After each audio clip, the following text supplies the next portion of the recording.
Welcome to our review of this week's top business news stories. On Friday, ratings agency Fitch became the last of the big three agencies to downgrade Hungary's sovereign debt to junk status. The decision came after a week which also saw its currency, the forint, plummet to all-time lows. On Thursday morning, €1 bought 314 forints. By afternoon, it was worth over 324. The forint has never been so weak.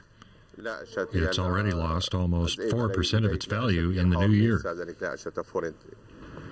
And despite rising yields, Hungary was only able to auction off bonds for 35 billion forint this week, far short of a targeted 45 billion. The country urgently needs fresh loans from the International Monetary Fund and the European Union. But a series of legislative changes, some of which threaten central bank independence, have made international lenders wary.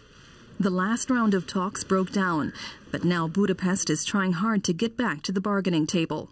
We think it's important to reach an agreement with the IMF and the EU.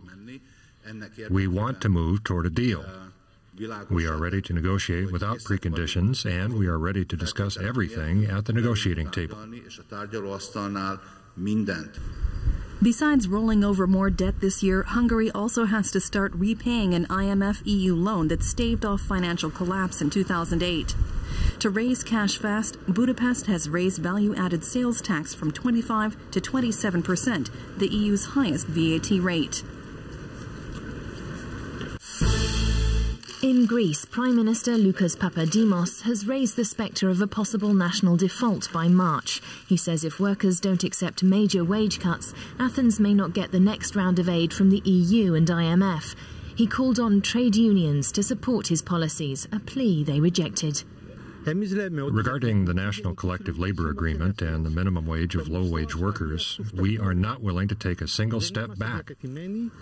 The Greek government will need €17 billion in EU bailout funding in March, but strict conditions, including rigorous spending cuts, have been linked to the cash. On Monday, representatives from the Troika of the European Commission, European Central Bank and IMF are due in Athens to check whether those conditions are being met. Greece has been frozen out of capital markets since 2010. Italy is also implementing